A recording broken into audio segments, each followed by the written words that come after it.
Buenos días, sean bienvenidos.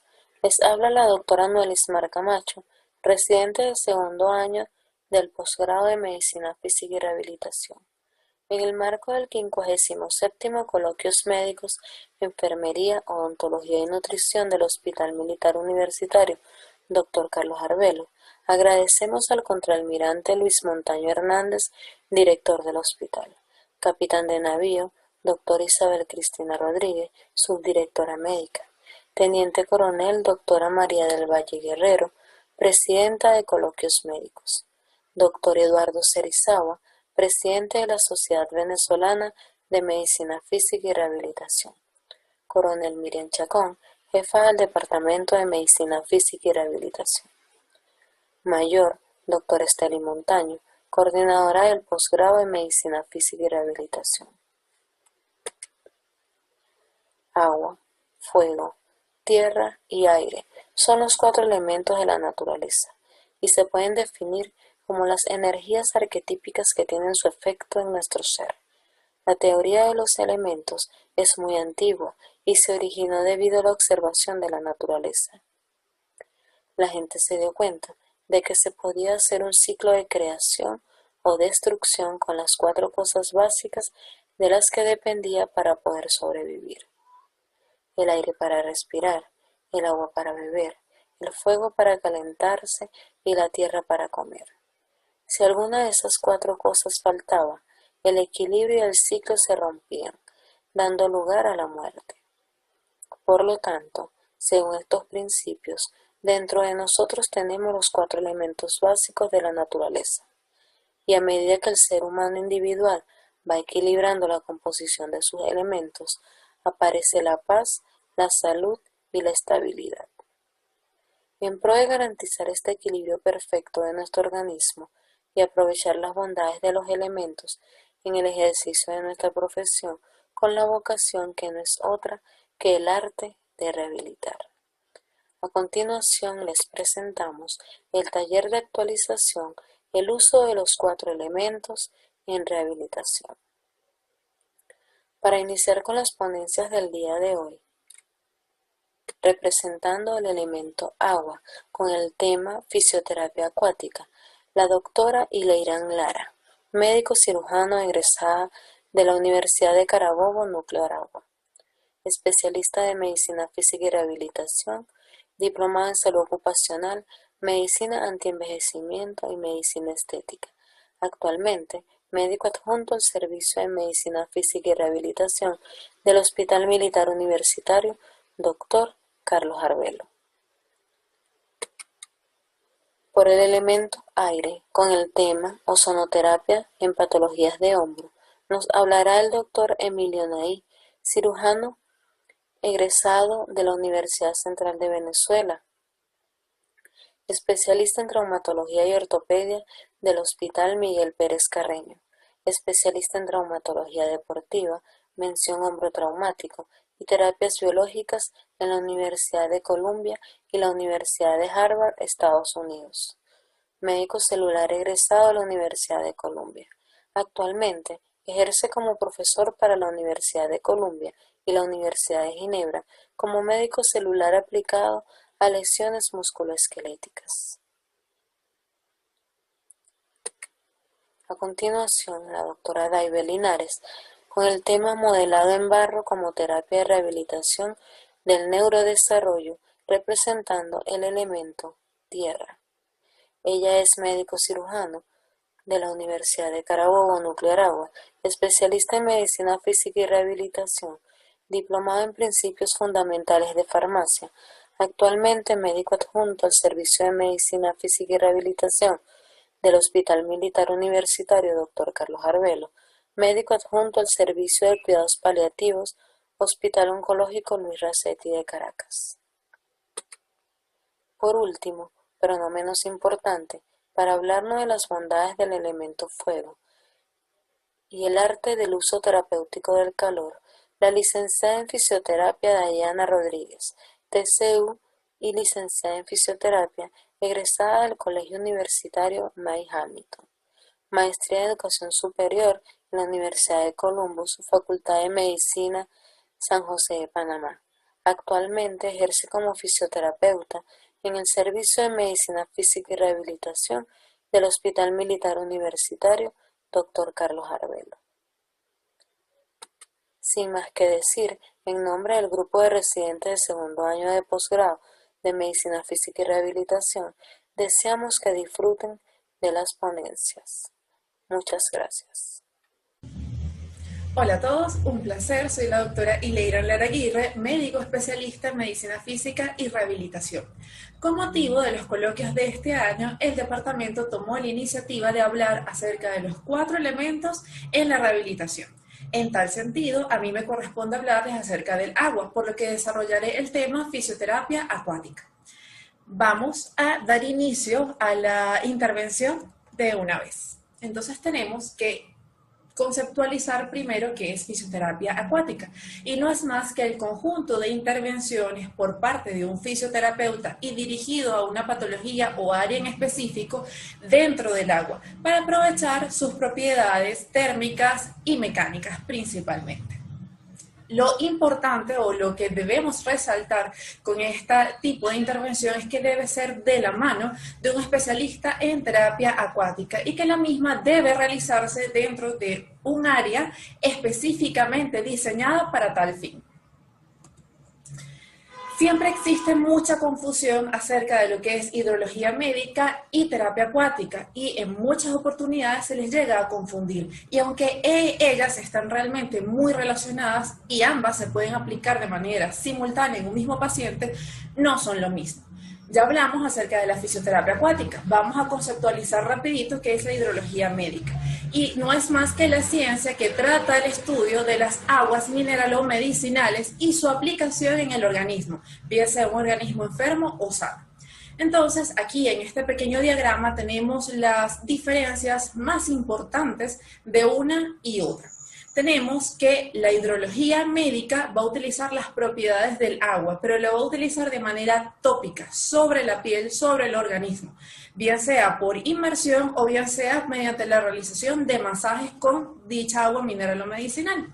Mientras que la terapia acuática va a usar el movimiento y la carga dentro de un medio líquido, por lo general piscinas. Estas van a ser dirigidas por un terapeuta especializado en terapias acuáticas. ¿Cuáles son los beneficios del agua? Esto es muy importante saber porque esto es lo que nos va a permitir a nosotros la evolución satisfactoria del paciente. Tenemos la flotabilidad, de la cual vamos a hablar más adelante con el principio de Arquímedes. Tenemos el efecto psicológico positivo, ya que debido al primero me permite una mayor amplitud del arco de movimiento con una menor carga articular, por lo tanto hay menor dolor. Entonces el paciente es capaz de realizar movimientos que antes no podía con menor dolor. Mayor motivación y confianza, esto deriva un poco del punto anterior. Reducción del impacto articular, también por el beneficio de la flotabilidad. Tenemos las propiedades térmicas que, dependiendo de la temperatura de la piscina, tendremos unos efectos fisiológicos u otros. Eso también lo hablaremos un poco más adelante. Relajación muscular, presión hidrostática que me va a favorecer ese mecanismo antiedema que el agua posee, también lo vamos a hablar cuando hablemos de los principios de Pascal, y estimulación sensorial. ¿Por qué? Porque debajo del agua tenemos no solo la estimulación táctil por el choque contra las partículas de agua, sino que también como el agua está en constante movimiento, nuestros mecanorreceptores van a estar todo el tiempo estimulados. Antes de seguir desarrollando el tema, es importante aclarar un concepto fundamental para los terapeutas acuáticos y es la acuaticidad. Esto se trata de una cualidad humana que el fisioterapeuta aprovecha para poder desenvolver la terapia dentro del medio acuático. Tenemos entonces que acuaticidad es la capacidad de los mamíferos terrestres para funcionar y habituarse al ambiente acuático. Esto va a depender del nivel cognitivo, del nivel mental del paciente, por lo que si hay alguna condición mental que me impida que el paciente tolere estar dentro del agua, ya la acuaticidad se ve un poco reducida. Lo mismo ocurre con las fobias. Sin embargo, a mayor exposición tenga el paciente dentro del medio acuático, mayor va a ser su adaptación, por lo tanto, la terapia va a ir fluyendo de manera más satisfactoria. El agua tiene principios básicos. Vamos a dividirlos en dos grandes grupos, los mecánicos y los térmicos. A su vez, los mecánicos se van a subdividir en hidrostáticos, hidrodinámicos e hidrocinéticos, y los térmicos en calor y frío. Eso los voy a desarrollar de manera rápida, realmente es un tema bastante extenso y estamos cortos de tiempo. Con respecto a los factores hidrostáticos, tenemos el principio de Arquímedes. Este principio que nos dice, pues, que todo cuerpo sumergido en un envase con agua va a estar expuesto a dos fuerzas. Una que lo va a hundir por la fuerza de gravedad y una de empuje de abajo hacia arriba que va a ser igual a la cantidad de líquido desalojado por el envase. Entonces, dependiendo de cuál de las dos fuerzas sea la dominante, si la que ala hacia abajo o la que empuja hacia arriba, el individuo va a flotar o a hundirse. Y esto tiene mucho que ver con la composición corporal, con la cantidad de masa o de materia grasa y de la cantidad de músculo que presenta el individuo. A raíz de este principio de Arquímedes también nace otro concepto que es el momento de fuerza o punto cero. Este nos indica que todo elemento que se aleje del centro y se acerque a la superficie, por ejemplo, en el hombro el movimiento de abducción, va a verse favorecido por el principio de Arquímedes y el principio de flotabilidad. Por lo tanto, mientras yo hago la abducción, voy a tener mayor fuerza de empuje y el movimiento va a ser facilitado. Este movimiento además va a ser mayor mientras más largo sea el brazo de palanca. ¿Esto qué quiere decir? Que si yo coloco el brazo en abducción pero con el codo en flexión, el principio de flotabilidad, o sea, el movimiento va a estar menos asistido que cuando lo realizo con el codo en extensión. Esto además se puede facilitar aún más con el uso de flotadores. Por el contrario, este mismo momento de fuerza, punto cero, nos indica que todo movimiento que se aleje de la superficie y se acerque al punto cero, en este caso en el hombro, el movimiento de abducción, va a ser resistido porque va a luchar contra la fuerza de cohesión de las partículas del agua, que también más adelante vamos a hablar un poquito acerca de esos principios. Continuando con el siguiente principio, tenemos el de Pascal. Esto nos dice que igual toda masa contenida en un líquido con agua, su fuerza o su peso se va a distribuir entre todo el líquido y las paredes del contenedor, por lo que a mayor profundidad del agua, más presión del agua va a ejercer sobre el cuerpo. Esto es lo que me va a generar la presión hidrostática, que me va a favorecer el retorno venoso y linfático y por lo tanto es un importante método o medida antiedema. De estos principios, el de Pascal y el de Arquímedes, nace otro concepto que es el peso aparente. Este concepto nos indica que todo cuerpo sumergido en un líquido va a perder parte de su peso igual al líquido que fue desalojado del envase.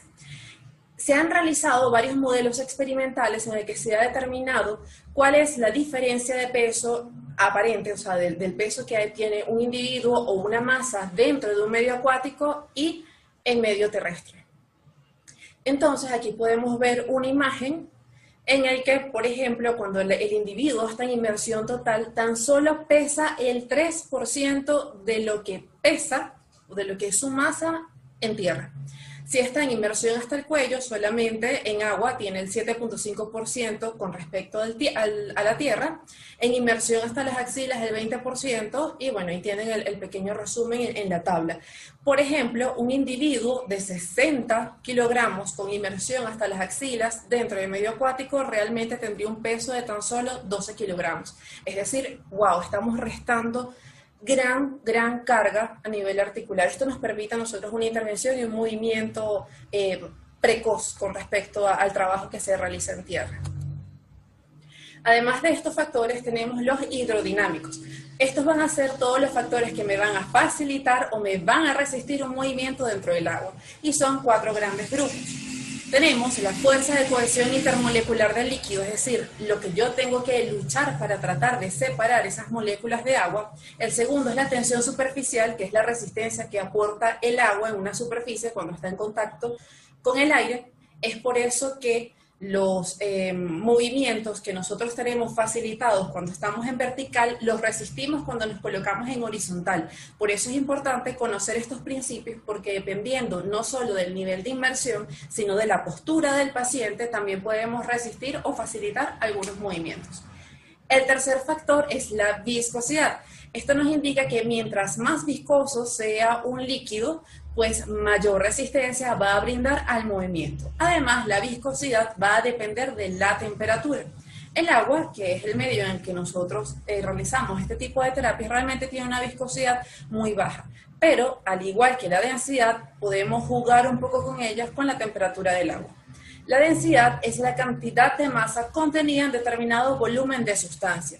La densidad del agua también es muy baja, pero por cada 3.08 grados centígrados de temperatura que aumentamos o disminuyamos, vamos a obtener mayor o menor densidad. Este es el motivo por el cual el hielo es capaz de flotar en medio acuático. Y por último tenemos los factores hidrocinéticos. Aquí aprovechamos el movimiento del agua, bien sea a través de una proyección de agua contra el cuerpo, es decir, un chorro, o bien sea por agitación del agua, esas tanques de remolino como el de Hoover, por ejemplo. Aquí es uno de los momentos en los que podemos combinar la hidrología médica con la terapia acuática, ya que en estas piscinas de masaje, con la presencia de los hidrojets, también podemos realizar movimientos y podemos cambiar la postura del paciente a donde nosotros deseamos que vaya el chorro. Entonces, de este modo tenemos todos los beneficios previamente descritos, más un masaje realizado por el movimiento del agua. Esto ayuda a que se acelere el proceso de relajación muscular. Ahora bien, estuvimos hablando de estos principios, estuvimos hablando de los beneficios del agua, pero ¿cómo los aplico realmente dentro de la rehabilitación? Pues sencillo. La flotación va a permitir realizar ejercicios pasivos que van a verse asistidos bien sea por el fisioterapeuta o por la presencia de flotadores, ¿ok? Entonces, un movimiento que quizás el paciente sea doloroso o haya mucha resistencia, lo podemos realizar sin el mayor esfuerzo de manera pasiva, favorecido por la flotación. Esto va a reducir el estrés sobre la articulación. Además, dependiendo de la postura del paciente y del nivel de inmersión, yo puedo resistir ciertos movimientos para mejorar la fuerza muscular. Entonces estoy aumentando un arco de movimiento, pero disminuyendo la carga. Otro de los beneficios de la inmersión es que ayuda a mantener y a restaurar la movilidad de un segmento, como estábamos comentando anteriormente. Esto se relaciona mucho. Según el nivel de inmersión va a ser el nivel de carga que yo le voy a restar a esa articulación. A medida que va avanzando la terapia, yo puedo jugar con estos niveles e irlos disminuyendo progresivamente para ir aumentando la resistencia. Además, la inmersión va a mejorar la propiocepción, el equilibrio y la coordinación, por lo que estábamos hablando en un principio acerca de los mecanorreceptores. Nosotros siempre vamos a buscar mantener el equilibrio y la coordinación, porque nosotros necesitamos un movimiento coordinado entre los músculos de las extremidades para poder realizar un cambio de dirección o para poder mantenernos estáticos dentro de un medio en continuo movimiento. Va a mejorar el estado psicológico y emocional por lo anteriormente descrito. El paciente va a ser capaz de lograr de manera precoz cosas que en tierra probablemente tarde un poquito más. Además, cuando la terapia es grupal, estos pacientes se van a apoyar mutuamente y realmente se ve un beneficio mayor. También va a facilitar la circulación, esto por el principio de Pascal y la presión hidrostática, que va a hacer como una especie de drenaje, porque va a facilitar tanto el retorno venoso como linfático. Además de que es un importante medio o método para la reeducación respiratoria, ya que la presión hidrostática, como mencionamos en la ley de Pascal, se distribuye de manera igual. Por lo tanto, va a aumentar la presión en la caja torácica. Esto va a facilitar el fortalecimiento de la musculatura inspiratoria. Además, podemos utilizarlo como terapia de drenaje. Otro de los principios del agua son los principios térmicos. Este se va a basar en la capacidad calórica o el calor específico, que no es más que la cantidad necesaria a aportar para que 1 gramo de masa de X cuerpo eleve su temperatura 1 grado. Entonces tenemos que estas se van a o va a depender de dos grandes conceptos o dos grandes principios, la conducción y la convección. La conducción va a ser el intercambio de energía térmica entre un cuerpo y otro, mientras que la convección es un proceso de transferencia térmica entre el cuerpo con mayor temperatura al de menor temperatura. Por lo general, en medio acuático ocurre el segundo, la convección. Por eso hay que tener cuidado con la temperatura, porque si el agua es muy caliente, por ejemplo, puedo aumentar la temperatura considerablemente en la persona o en el paciente. Eso lo vamos a hablar más adelante. Bueno, justo aquí. Tenemos que desde el punto de vista térmico, la aplicación terapéutica del agua va a depender del efecto fisiológico que dicha temperatura va a ocasionar. En tal sentido, nosotros podemos clasificar las aguas desde muy frías hasta muy calientes y tenemos un rango intermedio. Tenemos que las frías y muy frías me van a generar los siguientes efectos: estimulación, disminuye la velocidad de conducción nerviosa, aumenta el umbral de dolor, disminuye el tono muscular, pero además nosotros vamos a generar transferencia de calor al agua, y si es un agua muy fría, pues entonces pudiéramos generar hipotermia. Las aguas frescas, indiferentes y templadas están en el rango intermedio, ellas son sedantes y para la kinesiterapia es de las mejores. ¿Por qué? Porque me permite realizar una exigencia física sin que exista realmente un aumento de la temperatura corporal y que la vasodilatación no sea tampoco tan marcada. Las aguas calientes son calientes y muy calientes, valga la redundancia. Entre sus efectos fisiológicos tenemos que son sedantes, relajantes, analgésicas, disminuyen progresivamente el tono muscular, generan relajación muscular, genera hiperemia por aumento del riego sanguíneo, esto por la vasodilatación, y mejora la reparación tisular porque es más fácil que llegue el oxígeno en este tipo de condición o de ambiente. Sin embargo, ellas, por importante vasodilatación, podemos generar una respuesta indeseada, un aumento de la presión arterial. Además de esto, puede aumentar de manera brusca o abrupta la temperatura, por lo que su tiempo de exposición debe ser menor si se le compara con las aguas intermedias. Y las frías también requieren un tiempo de exposición menor por lo mismo, la pérdida de calor corporal. Dependiendo de los objetivos o de los efectos que yo desee, será el agua o la temperatura del agua que voy a aplicar. Esto también puedo jugar, yo puedo pasar con una temperatura a otra determinada temperatura si, por ejemplo, quiero realizar un contraste térmico. Ahora bien, técnicas acuáticas existen muchísimas. Yo nada más voy a mencionar las más principales o las que más han venido sonando. Pero aparte de estas técnicas tenemos otras aplicaciones que realizan los terapeutas en tierra y que fácilmente se pueden adaptar en agua. Realmente la mayoría de este tipo de intervención puede ser adaptada para medios acuáticos.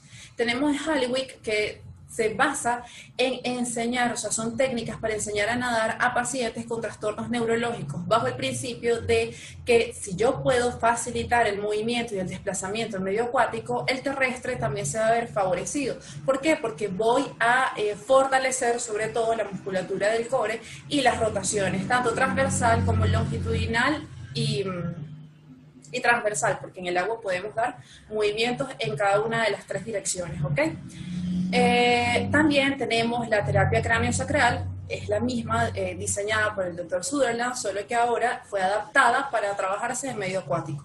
Watsu es una técnica de relajación muscular muy efectiva. El Tai Chi es Tai Chi aplicado al agua. El Back-Ragaz Ring Method es un método de facilitación neuromuscular propioceptiva que utiliza anillos flotadores en las extremidades para realizar la actividad. El Aqua Pilates es el Pilates adaptado al agua, al igual que el Aqua Yoga. En ambos casos se puede jugar con el nivel de inmersión para aumentar la resistencia o, si es mayor el nivel de inmersión, facilitar el movimiento. Entonces realmente los pacientes se ven muy beneficiados con esto. La terapia acuática puede utilizarse en paralelo o en momentos diferentes a la terapia terrestre. Ambas son intervenciones que de la mano de un experto y bien canalizados pueden generar un beneficio increíble en el paciente. La intención con este seminario es que conozcan su existencia y que podemos hacer uso de esta importante herramienta para realizar cosas que quizás en tierra todavía no podemos realizar, sobre todo aquellas relacionadas con la sobrecarga articular. Sin más nada que decir, muchas gracias por su atención. Quedo a disposición ante cualquier duda. Aquí les dejo mis redes sociales. Hola a todos, soy el doctor Emilio Naí, traumatólogo, cirujano de hombro, médico celular. Quiero darle las gracias al Servicio de Medicina Física y Rehabilitación del Hospital Militar Carlos Arbelo por su invitación a participar en estos coloquios 2020. Me tocó hablar del elemento aire y me pareció ideal que habláramos sobre la ozonoterapia en hombro. Sin más, vamos a comenzar. Lo primero que tenemos que conocer es qué es el ozono. Y el ozono no es más que un gas muy volátil, cuya molécula está compuesta por 3 átomos de oxígeno. ¿Y qué significa esto? Pues tenemos que volver a un concepto básico. Los electrones, con su carga eléctrica negativa, se desplazan de forma apareada, describiendo una órbita alrededor del núcleo. Apareada, para estar estables. Si no están apareadas, necesitan robarse un electrón, y este electrón se lo van a robar de la célula vecina, con lo cual esa célula va a quedar ahora sin su par. Por lo tanto, queda inestable. Esta sustancia química de electrones libres o impares se le conoce o se le denominan como radicales libres. Por lo tanto, el ozono es un radical libre y esto es importante que lo conozcamos. El ozono tiene muchísimas bondades, pero tiene ciertos detalles que hay que conocer. Y este es el principal. No es 100% inocuo. Es un radical libre. Tiene un alto poder oxidante. Tiene una vida media aproximadamente a los 20 grados centígrados ambientales de 40 minutos. Esto es importante conocerlo porque hay procedimientos que pueden ser no tan rápidos o hacerlos por partes, y es importante que conozcamos la temperatura ambiente para poder saber cuánto tiempo disponemos para manejar ese ozono que ya preparamos. Es altamente explosivo, por lo tanto es tóxico. Existe una relación inversamente proporcional entre el volumen y la concentración. Y esto es importante porque estas son precisamente las dos características con las que vamos a trabajar en cada una de las patologías del hombro. Volumen y concentración. Para algunas cosas me va a interesar más el efecto mecánico, por lo tanto voy a manejar el volumen.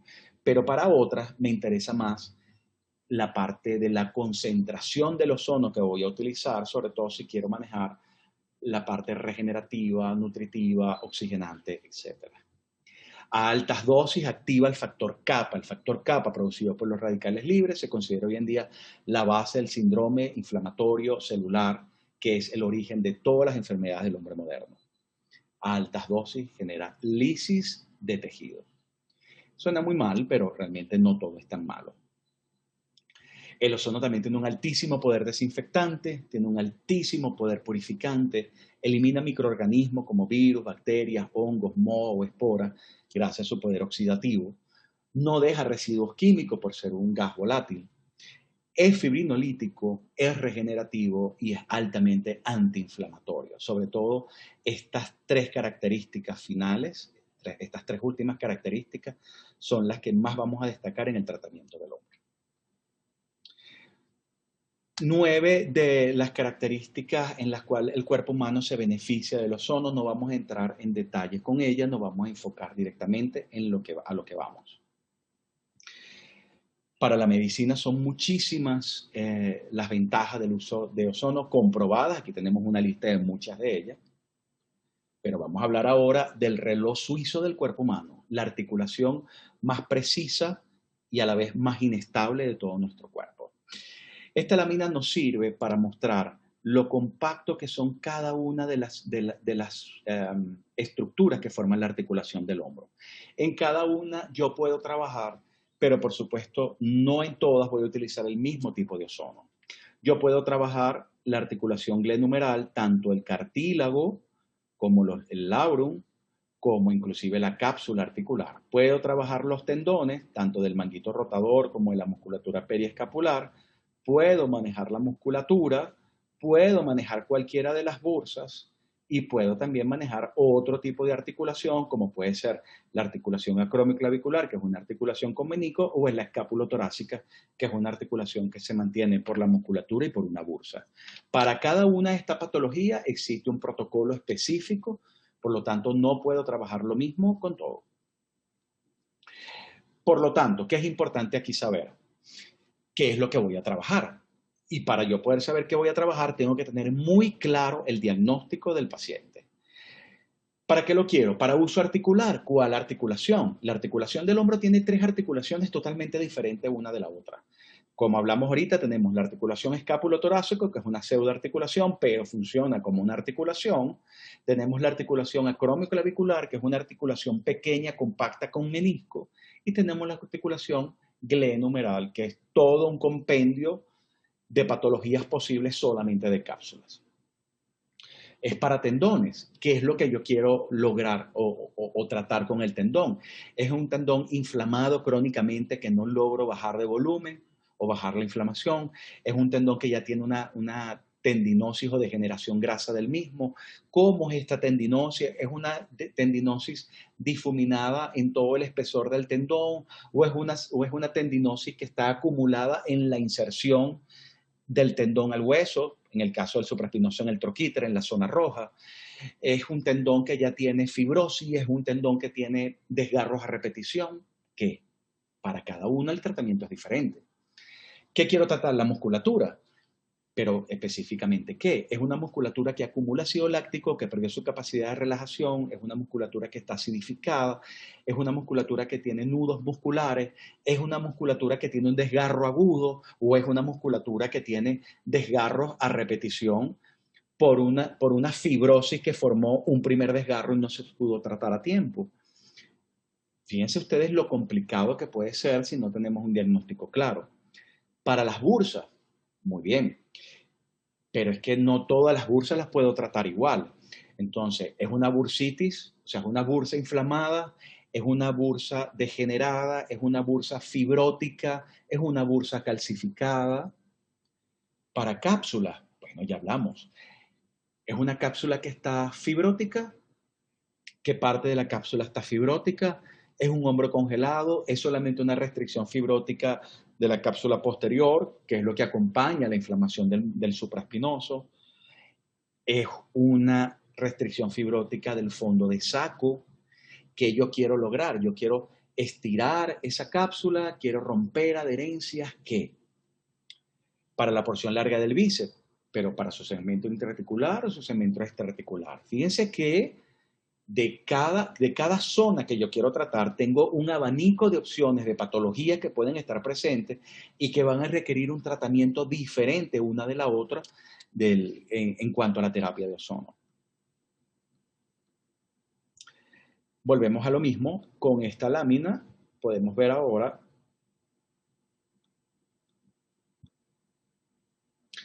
esto es una imagen donde estamos poniendo un tratamiento biológico, pero sirve para ver los puntos de inserción. Yo puedo abordar la articulación del hombro por una infiltración posterior subacromial.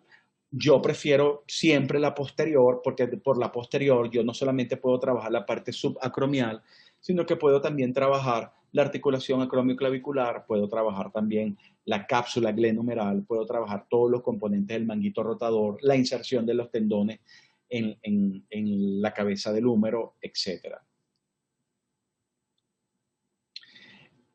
Cuando trabajamos la articulación acromioclavicular, tenemos que estar pendientes que es una articulación que tiene una inclinación muy diferente al resto de las articulaciones, con sus respectivas variantes anatómicas, es muy estrecha y de paso tiene menisco. Entonces, aquí tenemos varias opciones. Quiero mejorar la calidad del menisco, quiero mejorar la calidad del cartílago, quiero mejorar la inflamación de la bursa, o es una articulación que está haciendo fibrosis de cápsula y quiero expandirla. Sea cual sea, aquí el punto para ubicarnos en cómo atacar esta articulación siempre es de frente y particularmente yo prefiero ubicar la cara anterior de la articulación y bajar para de cierta manera colocarle o meterme desde la parte inferior de la articulación. Me parece que es más seguro, es más cómodo, menos doloroso y me permite tener un mayor acceso a toda la articulación. Cuando vamos a hablar de la porción larga del bíceps, pues podemos trabajarlo en su parte intraarticular, por lo tanto vamos a meternos en la parte más superior, pero, que sería esta zona, pero realmente también podemos trabajar la porción larga del bíceps y entonces ahí sí tenemos que trabajarlo a nivel de corredera bicipital o en su cercanía con el músculo. Todo depende de la zona que esté lesionada y lo que yo quiera buscar. Combinaciones terapéuticas. Bueno, las combinaciones son muchas, estas son solo algunos ejemplos. Yo puedo combinar ozono y sangre, ozono y plasma rico en plaqueta, o cualquiera de sus variantes, plasma rico en plaqueta, plasma rico en plaqueta, plasma rico en fibrina, lo que sea. Estos protocolos se utilizan mucho para las autovacunas, pero inclusive yo puedo utilizar el ozono como un activador del plasma. De hecho, es la forma más fácil de activar el plasma y es la que yo prefiero y la que yo utilizo. También podemos utilizar ozono y ácido hialurónico cuando estamos trabajando cartílagos, pero cartílagos muy degenerados en personas muy mayores. Y podemos trabajar ozono y activadores celulares cuando queremos trabajar cartílagos en personas jóvenes, por ejemplo, deportistas, atletas, gente que practica deportes de impacto y que tiene un envejecimiento celular de sus cartílagos, etc. Podemos tener ozono y minerales, ozono y solución salina, o simplemente solo como terapia. Pero cuando utilizamos el plasma solo, perdón, la terapia de ozono sola, también podemos utilizarla sola como un protocolo o sola como para preparar el campo y luego utilizar otro tipo de terapia. Les pongo un ejemplo nuevamente. Si yo tengo una degeneración grasa del manguito rotador importante, pero que no hay ruptura, aunque tenga una degeneración grasa del 80%, yo puedo recuperar ese tendón con terapia biológica sin necesidad de someterlo a una cirugía. Pero si este mismo paciente tiene también un síndrome adherencial, es decir, las bursas, tanto subacromial, subdeltoidea, subacromioclavicular, subclavicular, subdeltoidea, hicieron un síndrome adherencial y están pegando todo con todo, el plasma no me va a funcionar. Yo tengo que trabajar primero esto para aflojar adherencia y luego que ya yo haya aflojado de las adherencias, poder trabajar con la nutrición del tendón. Hay que recordar que una de las múltiples ventajas del ozono a ciertas concentraciones es que es fibrinolítico. Por lo tanto, yo puedo romper bridas, adherencias, estirar cápsulas fibróticas, etc. Entonces es importante que, uno, tenemos que tener claro el diagnóstico. Si no tenemos el diagnóstico claro, ese protocolo no va a funcionar. ¿Y por qué tenemos que tener claro el diagnóstico? Por lo que hemos dicho. Dependiendo del diagnóstico, yo sabré qué tipo de ozono voy a utilizar en cuanto a volumen y concentración. Pero no solamente volumen y concentración. Volumen, concentración, periodo entre una y otra dosis, cuántas dosis vamos a utilizar en protocolos, etc. Tener claro el objetivo buscado con el tratamiento. Yo quiero mejorar el paciente, simplemente quiero desinflamarlo, quiero bajar el dolor, quiero prevenir una futura lesión, quiero revertir un daño celular, que es lo que yo quiero lograr con el paciente. Y tener claro las combinaciones posibles y necesarias para cumplir el objetivo, lo que conversábamos ahorita. Yo puedo perfectamente poner el protocolo de ozono como un protocolo específico, por ejemplo, un paciente que tenga una tendinitis, pero que también tenga un síndrome adherencial o una bursitis, simplemente una bursitis crónica, yo puedo perfectamente utilizar la terapia de ozono para trabajar esa bursa y con cambios de hábito y tratamiento médico y rehabilitación, mejorar la calidad del tendón. Es decir, las combinaciones son múltiples. ¿Y cuáles son las dudas frecuentes que pregunta el paciente o los mismos colegas? ¿Existe alguna contraindicación para el uso del ozono? Pues no, la verdad es que no existe ninguna contraindicación. No lo vamos a usar en neonatos, no lo vamos a usar en niños muy pequeños, pero desde adolescentes en adelante podemos utilizar el ozono sin ningún problema. Acuérdense que estamos hablando de la articulación del hombro. ¿Algún protocolo específico para hombro? No existe en buena lid, no existe un protocolo específico para el hombro. Hay pacientes que escriben, doctor, quería saber cómo es el protocolo de hombro. Es que no te puedo decir cómo es el protocolo de hombro porque necesito saber qué es lo que tú tienes. Los protocolos en buena lid, repito, deberían ser acorde a cada patología y a lo que yo quiera lograr. Entonces, no existe un protocolo único para hombro. ¿Cuántas dosis forman un protocolo? Bueno, eso también depende. No todas las patologías se manejan igual. Yo tengo pacientes a los que le planifico un protocolo de 4 dosis, pero mientras estoy poniendo el tratamiento me doy cuenta que es preferible irlas ampliando las dosis. En líneas generales, pudiésemos decir que un protocolo de 4 dosis puede funcionar bien, pero no es una regla. ¿Es costoso? Bueno, es costoso en comparación con qué. Si lo comparamos con una cirugía, es muy costoso. Si lo comparamos si lo comparamos con una cirugía, no es nada costoso. Si lo comparamos con otras terapias biológicas, pues tampoco es costoso. Pero es un protocolo que es económico, pero no por ser económico es un protocolo que debemos subestimar. Es un protocolo como si ya vimos las características buenas y malas del ozono, lo importante es saber cómo manejarlo, hacer una curva de aprendizaje, tener claro las patologías para poder ofrecerle al paciente una maravillosa opción como es la de el protocolo con ozono. ¿Se garantiza el resultado final? Pues mire, yo siempre le digo a los pacientes que la patología de hombro es una mesa de 3 patas. Para que todo funcione bien requieren de 3 elementos. 1, el cambio de hábitos, porque es que la gran mayoría de las lesiones de hombro son producto del uso, abuso y sobreuso. Por lo tanto, si no cambiamos esto, el paciente nunca va a mejorar. Necesitamos hacer una buena terapia, es decir, o bien sea una terapia con ozono, o bien una terapia biológica, o bien quirúrgico, o bien una combinación de las 3. Pero tenemos que saber exactamente cuál es la mejor opción para el paciente, siempre yendo de menos a más. Y la otra es la rehabilitación, porque una vez que el paciente empieza a sentirse mejor, considera que ya está listo y no necesita más nada. No. Toda patología de hombro, si bien le requiere una terapia biológica, también va a requerir una terapia de rehabilitación. Y por su atención, muchísimas gracias. Feliz día a todos, les habla la doctora David Linares, médico cirujano egresada de la Universidad de Carabobo de Aragua, médico fisiatra de la Universidad Central de Venezuela. El día de hoy vamos a hablar acerca del modelado en barro como una terapia de rehabilitación para el neurodesarrollo. Para comenzar debemos definir qué es el modelado en barro. Esto no es más que una técnica de expresión plástica creativa donde se usan las manos para dar forma a una materia moldeable, permitiéndole al individuo además pensar, construir y estructurar. El modelado en barro permite un trabajo tridimensional, incorporando la profundidad y el volumen, al tiempo que impulsa el desarrollo kinestésico al ofrecer una experiencia sensorial directa con el material. Estimula acciones que ejercitan los músculos de la mano y ayuda a canalizar sentimientos agresivos. Esto particularmente porque permite amasar, aplastar y despedazar el material de forma repetitiva sin que el mismo se deteriore.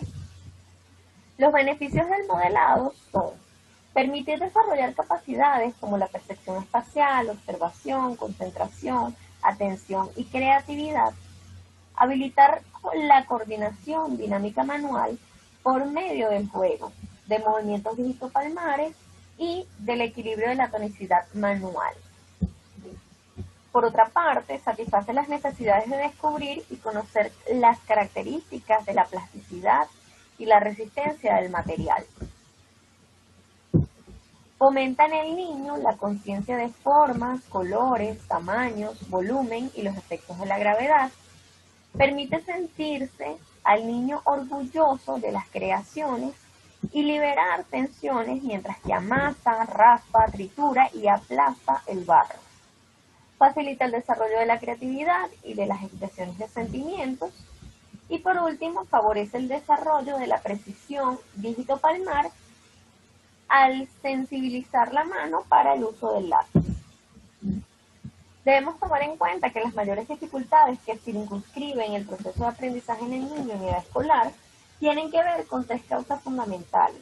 Las dificultades grafoperceptivas derivadas de la deficiencia o de la integración sensorial, el trastorno de la atención con o sin hiperactividad y las dificultades de la motricidad fina y la coordinación.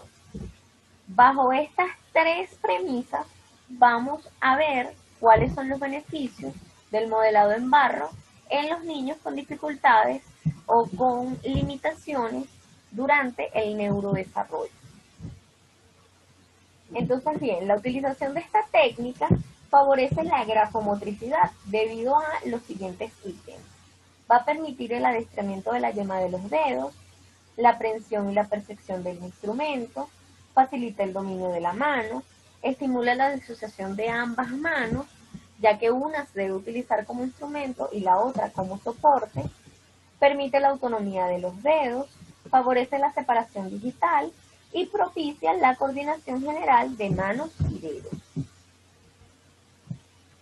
Cuando hablamos del modelado en barro como tratamiento rehabilitador, debemos tomar en cuenta que este pone en juego varias capacidades en el infante, como la atención, la destreza manual, la interacción sensorial y la conducta, por lo que fácilmente se puede aplicar como una terapia rehabilitadora en pacientes con dificultades en el desarrollo neurológico. Además, va a ser una actividad atractiva para el niño, requiriendo creatividad y atención, desarrollando o rehabilitando las destrezas motoras, específicamente la destreza motora fina y la coordinación visomanual. Los objetivos del modelado en barro son desarrollar en niños y niñas con trastornos de motricidad fina destrezas manuales necesarias para el éxito escolar, entrenar la atención mediante las actividades creativas del modelado en barro e incrementar la autoestima al permitirle desarrollar su propia creatividad. Existen medidas generales que debemos tomar en cuenta cuando estamos utilizando esta técnica. Primeramente, que las sesiones deben ser en grupos pequeños, menos de 4 niños. Esto nos permite individualizar el trato al niño, así como evaluar sus deficiencias durante el desarrollo de la actividad. Las herramientas de trabajo también deben ser pequeñas. Estas pueden ser espátulas, cortadores, pinceles, palillos, entre otros. Que sean pequeñas lo que va a hacer es incentivar la disociación ulnar y radial de la mano, realizar movimientos desde la línea media con precaución, es decir, incentivar la lateralidad, estabilizar la mano en diversos grados de supinación, realizar oposición del pulgar y mejorar la estabilidad de la muñeca. Los modelos en barro también deben ser de dimensiones pequeñas, esto con el fin de estimular el agarre opuesto con oposición de pulgar y contactar la pieza con la superficie del dedo, brindándole al niño propiocepción. Se recomienda que durante las sesiones se cubra el área de trabajo con manteles de goma fina, esto para propiciar que el barro se pegue a estos y de esta forma estimular el patrón de permutación de ambas manos para despegarlo. Este patrón de permutación es un patrón de destreza manual clave para el éxito del infante. Este le va a permitir ejecutar ciertas actividades escolares, del cuidado personal y de la vida diaria. Por mencionarle algunas, tenemos abotonar la ropa, ensartar los cordones de los zapatos y amarrarlos, pasar la correa a través de las trabillas y ajustar la hebilla, hojear libros, tomar útiles escolares y guardarlos en sus estuches, organizar su carpeta escolar, tomar los cubiertos, llevarlos a la boca y luego retornarlos a su posición inicial. Además, este proceso de permutación nos ayuda a sacar monedas de nuestros bolsillos e introducirlas correctamente en tragamonedas o alcancías. Otras de las consideraciones que debemos tomar en cuenta es que antes de comenzar el modelado, en cada sesión se le debe permitir al niño amasar alternativamente de una mano a la otra el barro o el material que estemos utilizando. Esto va a permitir o va a incentivar el control del arco metacarpial transversal. Todo esto para habilitar o aumentar en el niño el control muscular necesario para efectuar los diferentes tipos de agarre y manipulación en las manos, que van a ser imprescindibles para adquirir la destreza que posteriormente les ayudará a ejecutar actividades escolares, de vida diaria y de cuidado personal. El primer paso antes de comenzar a modelar va a ser la elaboración de la barbotina. La barbotina es usada como un pegamento para unir dos o más partes del barro que ya está modelado y así permitirle conformar estructuras muchísimo más complejas. La barbotina no va a ser otra cosa que una especie de lodo que el niño tiene que preparar dentro de una pequeña vasija. Esto lo va a hacer diluyendo en el agua con un pincel una pequeña porción de barro, para lo cual va a estar obligado a estabilizar la vasija usando un agarre prensil potente con oposición del pulgar y tener un contacto de la yema de los dedos radiales con el objeto en su mano no dominante. Simultáneamente también debe usar un patrón de estabilización total de esa extremidad. Por si fuese poco, esta técnica también nos permite que el niño con la mano dominante tenga que usar al mover o al mezclar todo dentro de dicha vasija un patrón de agarre radial digital para el pincel y un patrón de movimiento en el cual las articulaciones del codo, antebrazo y muñeca van a estar estabilizadas, mientras que la del hombro y los dedos van a estar móviles. Por otra parte, para diluir los grumos de barro en el agua, debe implementar un patrón de manipulación en la mano no dominante, denominado permutación, para hacer rotar el pincel de forma alternativa a favor y en contra de las manecillas del reloj. Toda esta combinación de patrones va a ser el éxito de nuestra terapia, en vista de que va a permitir el agarre, la manipulación, movimiento y estabilización. Todas estas son necesarias para el proceso de escritura manual en el niño. Entonces, bien, ¿cuáles van a ser los beneficios del preparado de la barbotina? Este proceso hace que el niño tenga que fijar su atención en tres elementos diferentes: estabilizar la vasija, mover el pincel y lograr el equilibrio dinámico de un elemento inestable dentro de la vasija. Esto, como fin último, lo que va a hacer es que surja una demanda de atención que debe ayudar al niño a mejorar la concentración. Además, la atención necesaria durante periodos prolongados, el aumento de la integración sensorial y la potenciación de la creatividad va a elevar su autoestima y además va a potenciar la resiliencia en el niño, cualidades que lo van a ayudar a enfrentar y superar los retos de la vida diaria. Como en toda técnica o como en todo proceso van a existir diferentes etapas. Dentro de las etapas del modelado vamos a tener primeramente, en una primera sesión, los objetivos específicos van a ser motivar al niño a que libere ese deseo irresistible de modelar el barro, mostrándole un modelo con formas y texturas de aparente complejidad y guiándole paso a paso durante la elaboración del mismo. Esto va a propiciar en el niño la sensación de triunfo, de autoconfianza y va a hacer que se eleve la autoestima. Además, tenemos que insistir en el agarre a través de la pinza fina y el modelado de forma alternada con las dos manos para lograr el inicio de la asociación de los lados ulnar y radial de ambas manos. Preparar la barbotina para lograr los objetivos antes expuestos. Además, este proceso permite en la primera y en la segunda sesión satisfacer la demanda de entrada propioceptiva que va a despertar en el niño la primera experiencia de modelado en barro, para lo cual podemos solicitarle que amase el barro, hunda los dedos en el mismo, aplaste una bola hasta volverlo una torta, entre otras.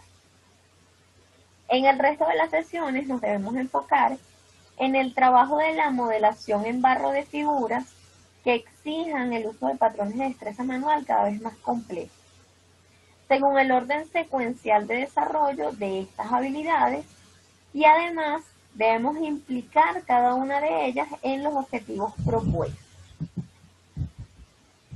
Las sesiones se deben extender por un periodo máximo de 1 hora y media, debiendo dar recomendaciones a los padres respecto a las deficiencias detectadas en el niño en cuanto al uso de habilidades de la vida diaria y para el cuidado personal.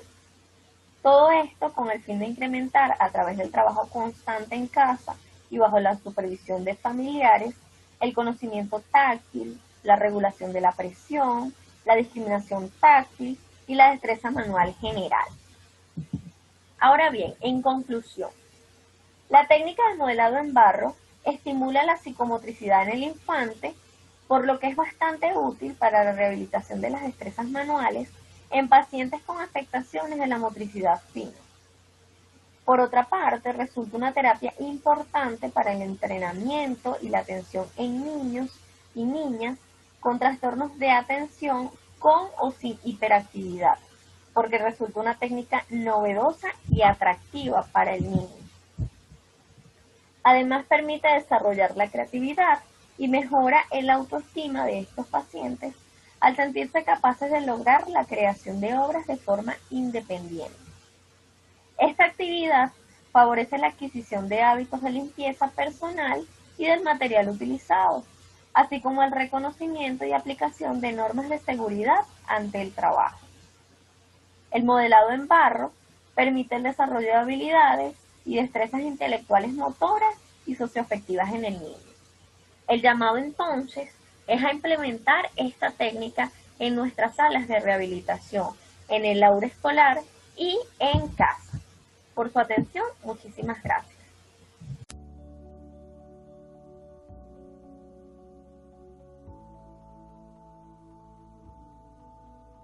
Fuego, el arte del uso terapéutico del calor.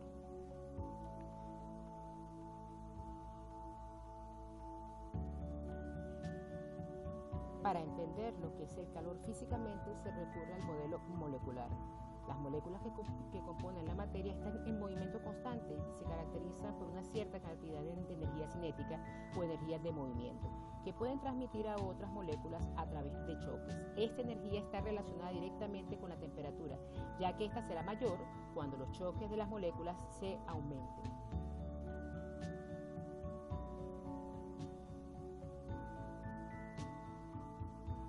Estas variaciones generan efectos fisiológicos, como el aumento del metabolismo, aumento de la vascularización, del aporte de nutrientes, barriendo las sustancias de desecho, aumenta la absorción de oxígeno y generando efectos sedantes, entre otros.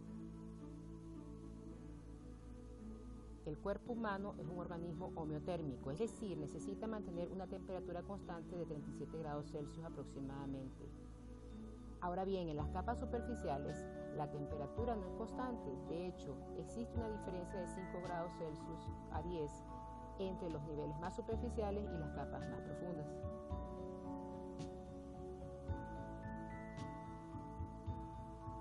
El calor es una forma de energía que los cuerpos almacenan, que ocurre en función del estado de vibración de sus moléculas y depende de su estructura.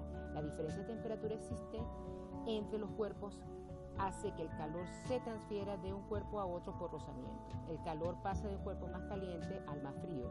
Cuando ambos cuerpos se hallan en la misma temperatura ya no hay transferencia de calor.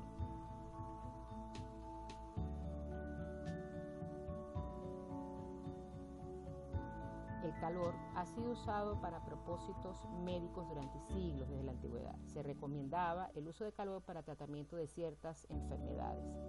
En rehabilitación, el uso del calor es una ciencia y es un arte, es llamado termoterapia y se define como la aplicación de calor con fines terapéuticos.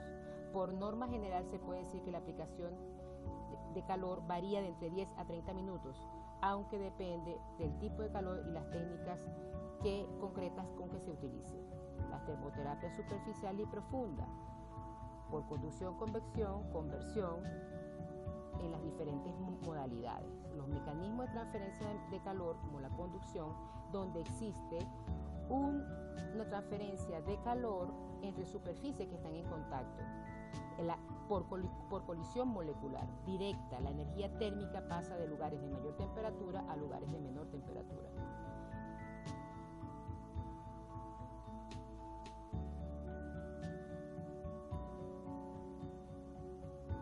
Transferencia de calor por radiación, Esta se transmite en forma de ondas electromagnéticas, las cuales viajan a través del vacío y es el principal mecanismo de termolisis del organismo. No solo se produce emisión, sino que se produce también absorción de la radiación electromagnética.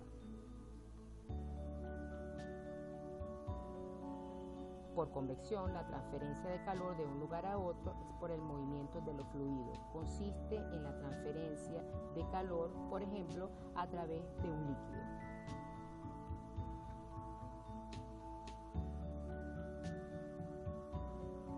Conversión es la transformación de otra forma de energía en calor. Por ejemplo, los ultrasonidos, donde la transformación de la energía eléctrica en mecánica produce fricción y se transforma en calor.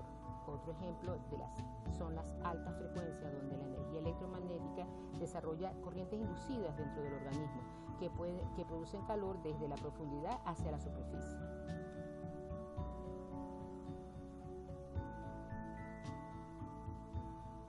Efectos fisiológicos.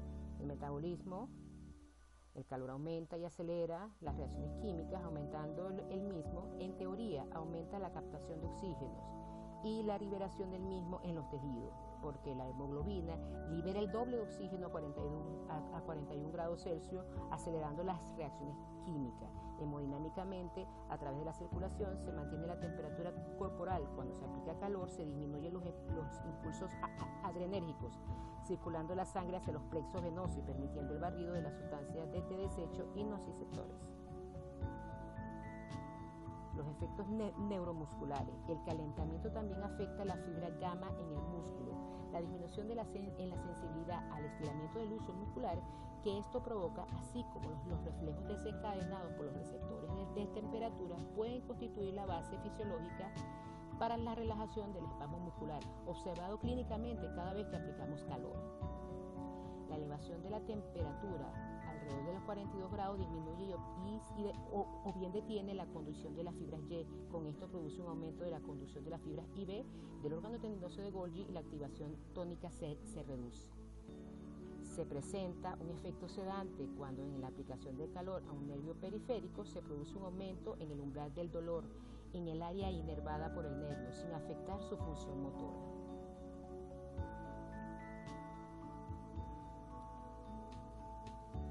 Los efectos viscoelásticos. La elevación de la temperatura del tejido aumenta su capacidad viscoelástica, generando una disminución de la viscosidad, con lo que se produce una mayor extensibilidad de los tejidos fibrosos ricos en colágeno. Entre las indicaciones y las contraindicaciones para la aplicación de calor tenemos que es indicado en los procesos inflamatorios crónicos y subagudos, espasmos musculares reflejos, dolor, disminución de la rigidez articular y para el aumento de la extensibilidad de los tejidos. Entre las contraindicaciones tenemos procesos infecciosos no controlados, cuadros de alteración de sensibilidad, alteración de la coagulación, pacientes embarazadas y neoplasias malignas.